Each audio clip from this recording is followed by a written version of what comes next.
All right, the state-run legacy media mob has clearly not learned their lesson. Despite their rapidly declining relevance, they are still trying to make a name for themselves.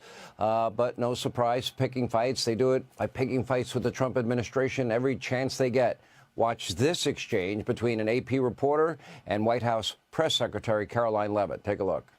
When President Trump last addressed the BRT when he was on the campaign trail, his big push was on tax cuts. He's going there today as he's proposing tax hikes in the form of tariffs. I'm curious, he's not doing why. that. I'm sorry, have you ever paid a tariff? Because I have.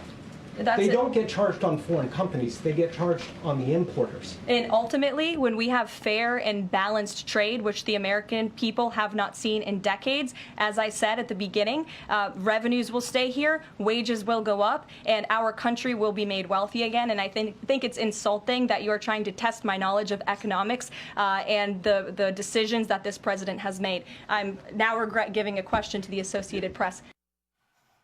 Checkmate. Anyway, and tariffs were not the only issue driving the media mob crazy today in the briefing room. They also wanted to know why the Trump administration wants to deport the leader of anti-Israel protests at Columbia University at the campus there. Turns out there is a really good reason if they'd only do a little work. Take a look.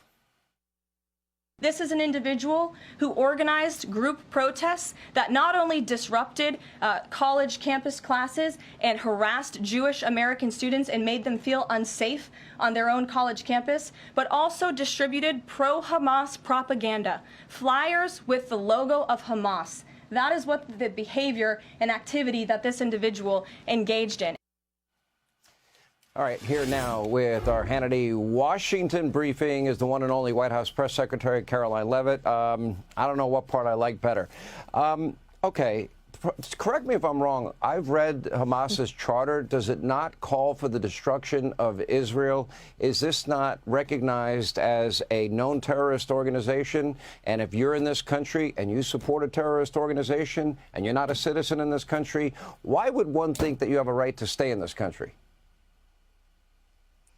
Everything you just said is true, Sean, and unfortunately, it appears the liberals in the legacy media think that if you are a foreign national, you can behave in any manner that you want. You can protest and push Hamas propaganda. You can side with a foreign terrorist organization that has killed American citizens, that has murdered innocent babies, men, women, and children across the globe. Under this administration, that type of activity, siding with radical Islamic terrorists, will not stand. And the Trump administration, at the direction of President Trump's executive order, has a zero-tolerance policy for foreign nationals who are given the privilege of getting a visa and going to some of our finest, our nation's finest universities and colleges, studying at those institutions, and then siding with these radical terrorist organizations. And so this arrest that took place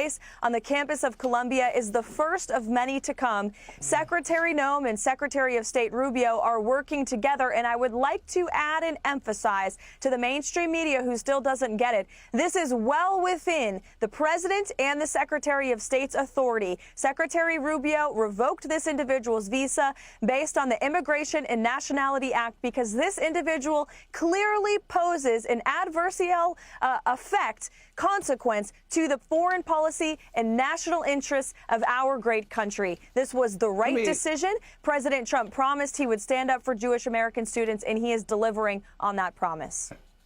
Now, do the countries of Canada, does Mexico, does India, do countries in the European Union, do they practice free and fair trade with us, or do they put tariffs on American goods that most Americans don't know about?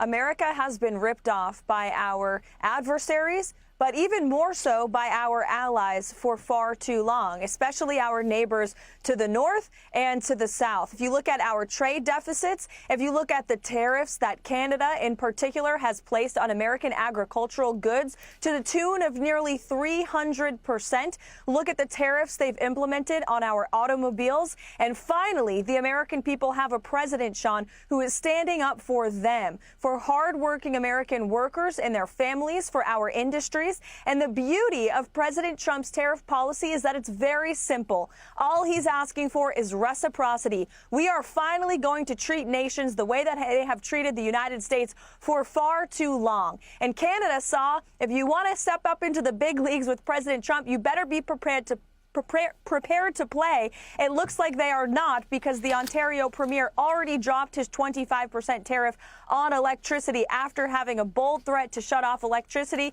for the American people. President Trump said absolutely not. He did what is right. He stood by the American people, and his tariff policy is working. It's going to make America wealthy again. It's going to bring jobs back home. And to every investor around the world, if you come to the United States and do business, you will face no tariffs. You will have the lowest taxes on the planet, and that's how we're going to make America strong and wealthy again. 30-day ceasefire. We've come a long way in 11 days when the media and Democrats were saying this is the end of the universe. I predicted that Zelensky would be back. Thankfully, he is. Any word on the other side, that being Vladimir Putin and Russia? Are they any indication they are open? Putin has said publicly he's open to a negotiated settlement. Any progress?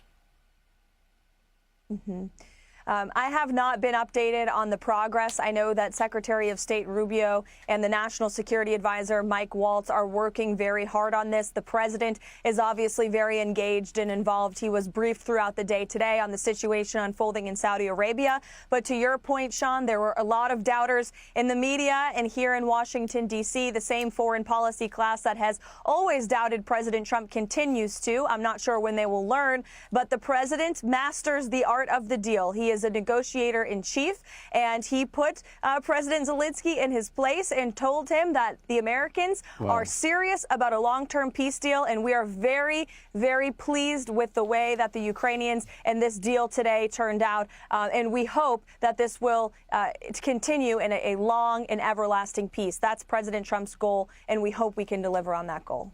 I made a promise yesterday. I was buying a Tesla, and people can look at it on Hannity.com or on my X account. It's the most American-made car of any car made in the U.S. I only have about 30 seconds. Can you explain why there's this rabid hatred? What has Elon Musk done to gather this hatred of the left? Because I'm having a hard time understanding it, and I think what they're doing to him is horrible. Well, I can answer your question very simply. He supported Donald Trump. That's the only reason the left hates him. He's a patriot, and Tesla is a great American-made vehicle, no doubt.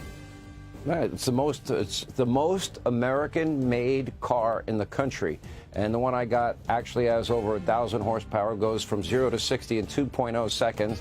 And I think Donald Trump's going to let you drive his new one. I'll make sure that happens. I'll talk to him about that on your behalf. Anyway, Karoline, we appreciate the briefing as always.